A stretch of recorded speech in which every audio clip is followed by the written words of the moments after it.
Hi guys, my name is Thandeka Mfinyongo from Cape Town, currently in London. Just finished my master's in music performance. I was specializing in kora, an instrument from West Africa. I have a couple of questions that you guys have asked. It would have been amazing to have an interaction with you, but we know technology and the internet is crazy, but the video will do. So I'm gonna try and answer all your questions. Unkachile, I don't know if I'm saying it right.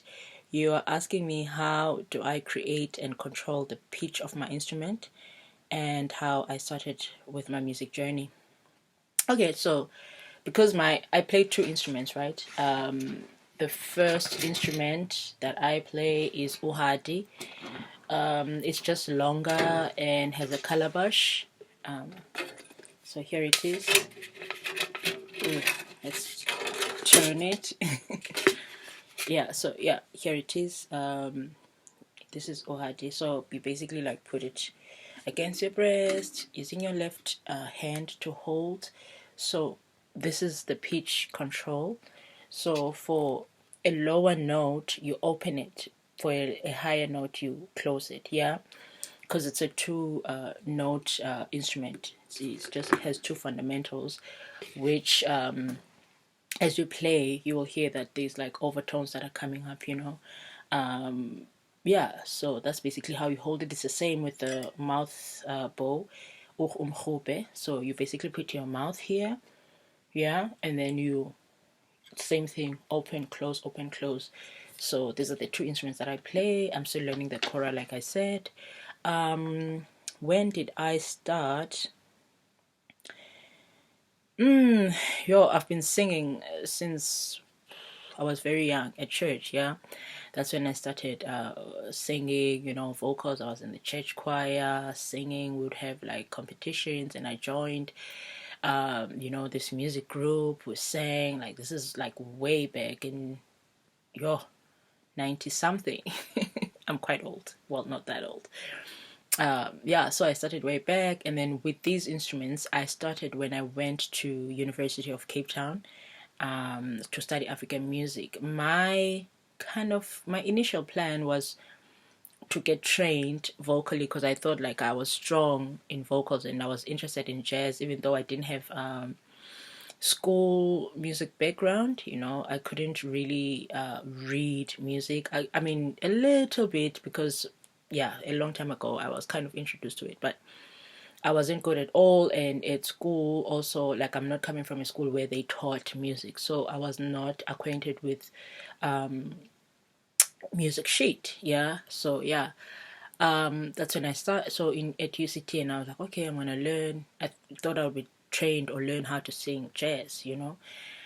So my plan was to maybe just try with African music and then see what happens. And when I saw the instruments and I actually held them, that's when I fell in love with the sound, and also learning also the history.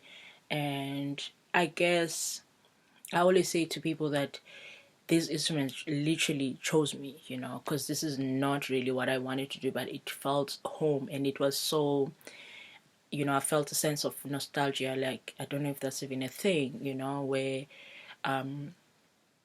it just made me remember and things that I've forgotten, because I remember my uncle's wife used to play umhobe, but I was very very young then. So I think playing this instrument kind of, they resonated, what is the word, yeah, whichever one, a lot with me. So resonated, yeah, yeah. So that's how I started, I guess, with the uhad, and I really fell in love with these instruments, and I really felt at home with them. And Andy Swa, is it a good idea to introduce or expose younger children to the indigenous instruments? Definitely, and that's one of the things that I'm really passionate about, because I feel like, to start when I started. I mean, I was 28 when I started, in 2014. and I feel like it's part of the tradition or the heritage that needs to be kept. And I think the best way for me, I mean, correct me if I'm wrong, is to teach the younger generation or the the children, because it's easier for them to capture it and to run with it. I am really grateful that I got to learn even at my age, but I feel like children have got more energy and potential to actually carry these instruments and make sure that they are recognized, globally, not just South Africa or Africa, but just globally. To it's more like to show that we exist, as Abantu. So what advice would I give to young black girl who wants to pursue African music?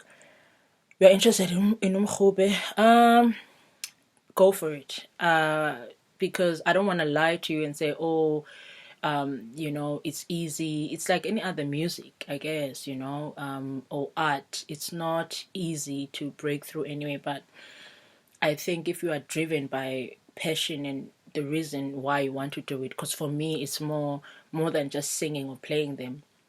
It's preservation. That's my personal reason or motto, like just to preserve the music of my people. So if you do it for the right reasons, then definitely I'd say go for it. Mkhobe, I started playing mkhobe like 3 years ago. It's, yeah, that one is more difficult now. I can't even say that I'm good at it yet because it's so difficult, but it's worth it once you hear the sounds that you can produce, and playing around with it, and I guess getting to know the instrument and making it your own, instead of trying to play it the way other people are playing it. Of course it's good to learn from people who've played it before, but I think to just make it your own, because we are young, and I remember the first song that I did with Uhad. It's like a housey vibe. With Uhad, it's called Wenza Ngabom. So I don't know if you've seen it on YouTube, but one would swear that there's a lot of instrument, and it's literally just voices and the Uhad. So there's a lot that you want, that you can do, for the music. How much of your material is based on traditional? I am definitely inspired by traditional material, or singing, or those vocals, Xhosa vocals. I'm definitely like, it's for me, it's the basis of my music, I would say, and mine is to kind of, sometimes I'll even use old traditional songs, that are sung, when there's umcimbi at home, and I would just take that song and then put Wadi, put the guitar, and get like a violinist to play, and you know what I mean. So it's more like an arrangement, I guess, to not really take it out of the traditional way, but to add, to make the music rich and more appealing, and to other people, and to just show what these two instruments can do. They have two notes, but you can play them with anything, so that's for me what I like to explore a lot with other instruments. So I guess that's, and I write my own music as well. I don't just take the old song, but I write my own music based on my own experience, as a person. Do you have any listening I have a lot of recommendations. I'm gonna give them to Claudia. I'm gonna send a link to Claudia, then she can share with you guys, if that's okay. Kanye, how do you choose to learn such African instruments with different sound than most others? What drew you to them? Like I said before, like I feel like it's just something that I really needed to do, and I feel like these, more than me choosing them, it's the instruments choosing me, and I'm grateful for that. That I have this opportunity, because I've had the opportunity to meet Umama Doseni, you know, which was really amazing. Umama Mantombi Matodiana, and perform, with them. So that's the older generation, and so the things that I've learned from them, I am able to put them in my music. So yeah, I would say these instruments really chose me. Do I feel the duty? I don't know if it's the duty, but also it is because, like I said, preservation, like making sure that our tradition or our music doesn't die. Because when you get to university, you hear a lot of, oh, in Africa or this part of Africa, they used to play this, but now the music is dying, the language is dying, and all of that. So for me, that's the duty, I guess you would call it, that I have as a thingy, a uhadi and umhobe player, to make sure that music and my culture and my tradition doesn't die. And we all know that music and time and tradition, it evolves. So obviously it's not going to be the same as it was in the 1960s or whatever. We make it our own way, in these times. So I think that is very important for me. Preservation, like I said, I'm probably gonna repeat the word over and over. Yeah. Did you ever feel the thing that you have to play a white instrument to fit into that? Not really. My first instrument that I ever loved or picked up is a guitar. I bought myself a guitar in 2011, I think, because I think I'm drawn to string instrument like a lot. Because even the kora that I play, I'm just lazy now to pick it up. Sorry, guys. It's in the bag. It's like a 21 string instrument, from West Africa. So I think I was drawn to also the sound of the string. So I really I don't feel any pressure that I have to, even though it feels sometimes, you know, when you are like in with other musicians and like your jazz, it's like everybody's like, yeah, jazz, classical, or what is this, pop, it's like all these things that are known, and then you come and be like, you play African music. Some people look at you as if you are crazy, or what's happening? Is this even musical? Is this, you know what I mean? So it's like a lot of those challenges that I've had to face. I remember this one time I was invited to, this guy is a jazz musician. He invited me to play with him. And man, on sound check, I kept saying, we need to check Uhadi. Uhadi, you need to check it almost all the time, yeah? Because the room temperature affects it. So it changes. So I'd say to him, hey, you must wait, you must wait. Hey, I looked at him and it was the same feeling that I had even when we were rehearsing, that there's this undermining thing, with undermining our instruments. So I felt I didn't feel good about it, and I was really hurt. And you know what I did? I picked up my instrument and left. And they performed without me, and I was like, I will not be able to have to defend myself and my music and who I am. And I've gone to school as well, the same school, for this as well, and for me to come and want to belittle myself or the instrument is not a thing that I'm willing to do. And yeah, so it's those challenges. But I mean, any kind of music or whatever has its own instrument, yeah, I mean, challenge, I guess. I think people, Umbali, how do people respond to your music outside of it?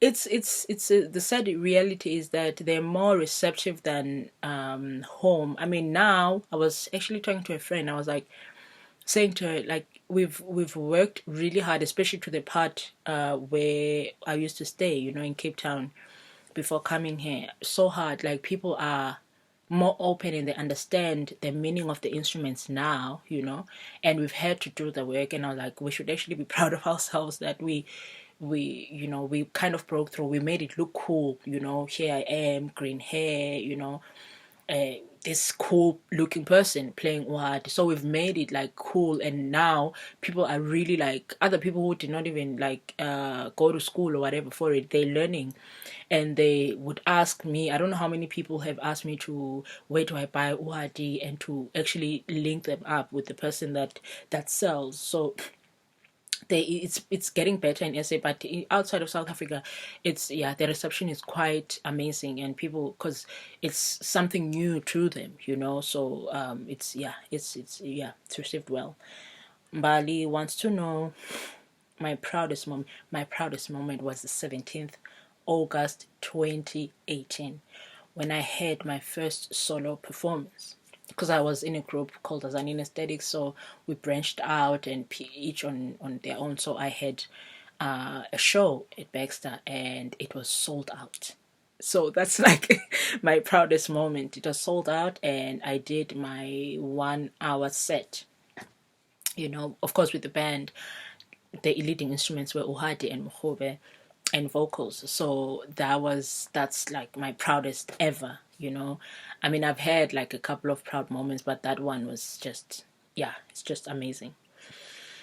And has this always been your dream, or did you want to be something else when you were younger? When I was younger, I wanted to do law. I still want to do law.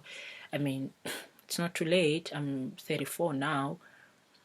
Yeah, I can still do law. Yeah, so that's basic. That's my passion. Like the one thing that I wanted to do when I was younger, and of course, music and acting. So yeah. Um, has being a woman have any effect on your career?